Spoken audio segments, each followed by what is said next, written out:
on s'est fait voler 2 fois. Une fois à la maison, puis une fois au chalet.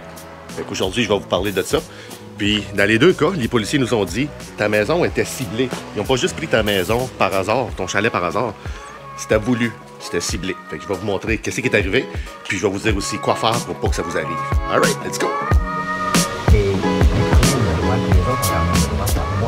Ben, du niveau qu'on s'attend, il a le droit de le dire. Là, qu'il y a une motion, j'espère qu'ils l'ont refusé. François Lambert, Non, on va arrêter ça, on va arrêter ça. OK. Ouais, il me fait souvent demander ça quand les gens magasinent pour des chalets. As-tu bien des chances de se faire voler? Mais juste comme ça, à première vue, on a souvent tendance à penser, ben oui, c'est bien plus facile, plus de chances de te faire voler en campagne, parce que personne ne te voit. Mais ça y va d'après les statistiques.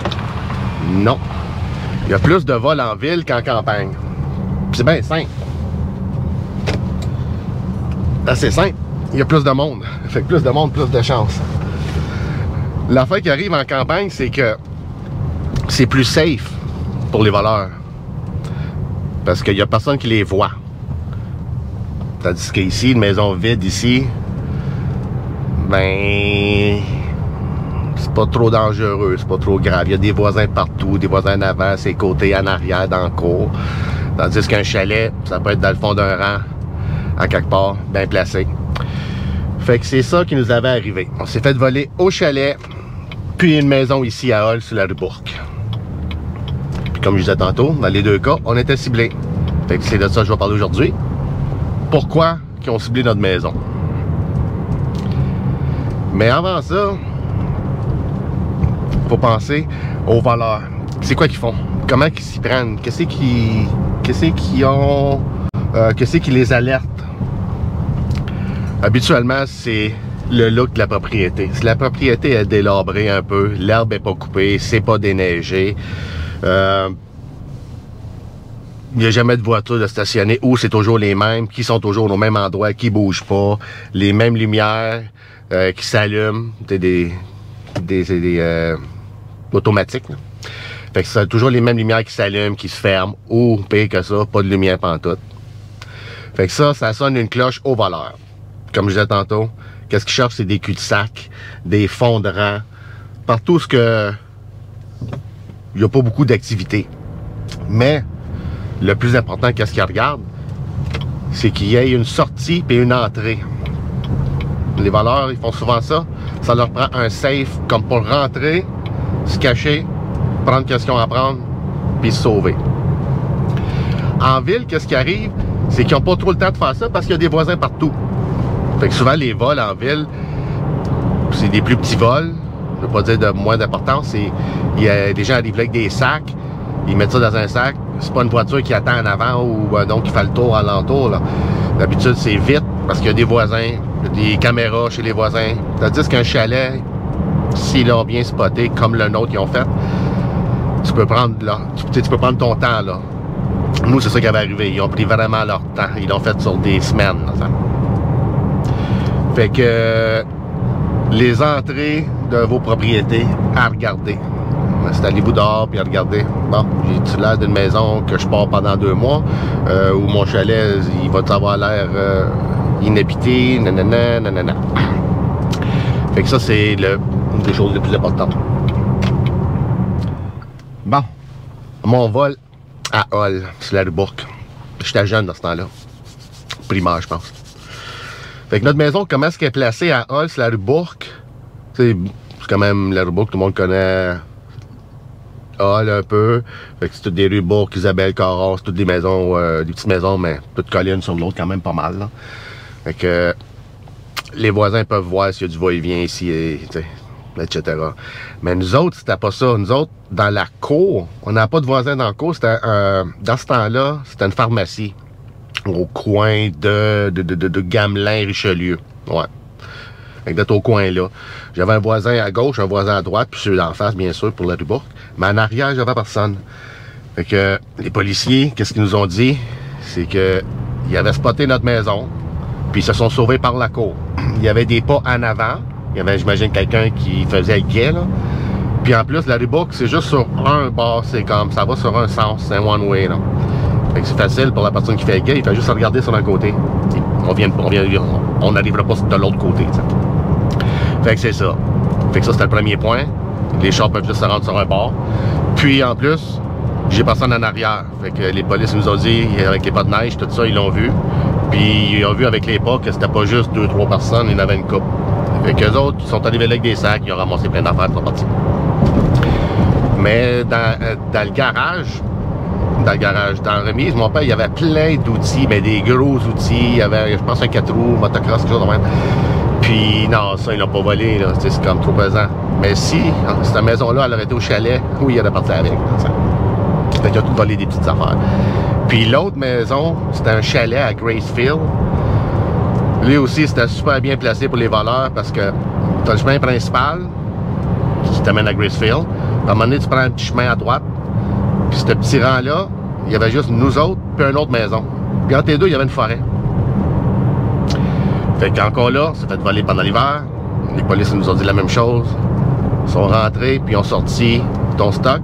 Ils l'ont juste traversé où est-ce qu'il y a le rang de l'autre maison à côté. Fait qu'ils l'ont passé par la forêt. Puis un chalet, comme qu'on sait, on va pas là souvent. Fait que c'est sûr qu'ils ont eu le temps de le faire bien comme il faut, prendre leur temps.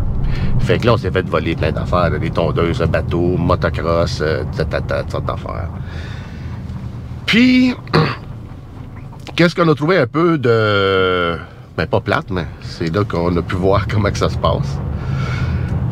La police, elle nous a dit en campagne à Gracefield, elle a dit, regarde, c'est bien beau qu'on reporte ça, là, que tu fasses ton rapport, tout ça, puis on va le rapporter, on va essayer de te le trouver, là, tu sais.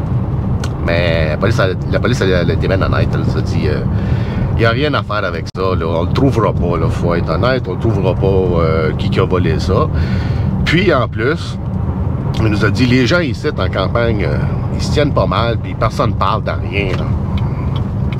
Là, au début, j'étais comme, whatever, je comprenais pas, j'étais jeune à ce temps-là. Je pensais pas à ça. Mais là, aujourd'hui, j'ai déjà eu des chalets, puis là, je suis en immobilier, puis je le vois. Je le vois beaucoup, beaucoup, beaucoup. Les gens de la campagne versus les gens de la ville. C'est pas tout le monde, là. Okay? C'est des préjugés, là, mais c'est pas tout le monde.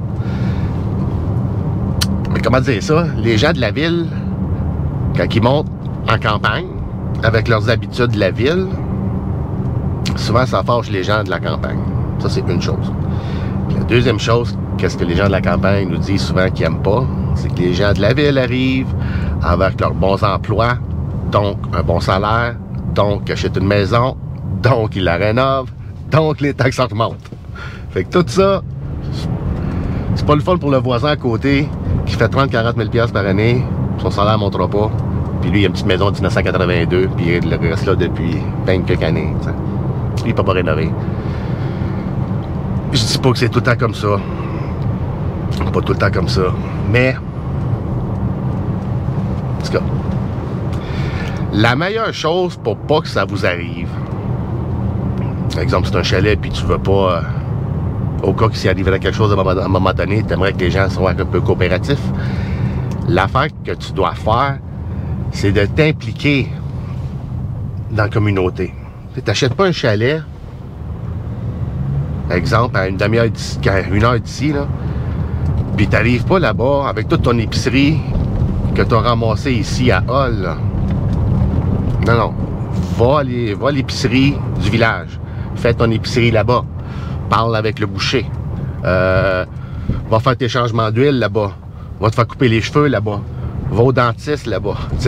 Implique-toi. Fait que le plus que tu vas être impliqué, les gens vont te connaître. Puis si à un moment donné, il arrive quelque chose, ben ils vont être plus aptes à t'aider que quelqu'un qu'ils n'ont jamais vu.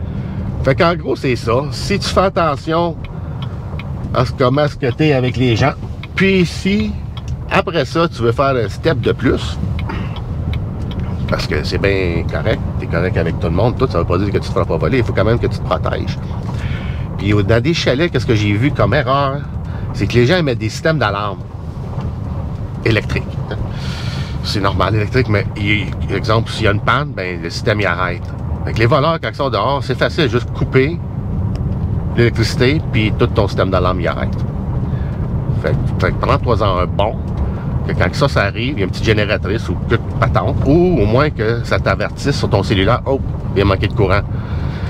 Puis le meilleur système d'alarme, là je suis pas un gars de système d'alarme, là, mais ceux que mes clients me parlent, ceux qui aiment bien, c'est les systèmes d'alarme de mouvement.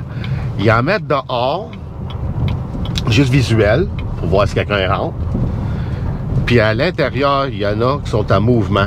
Fait que c'est pas juste genre de le voir, parce que c'est bien beau le voir dans la caméra, ton voleur, mais s'il y a une cagoule, là, il va te faire des babayes, là. Il va manger son hamburger.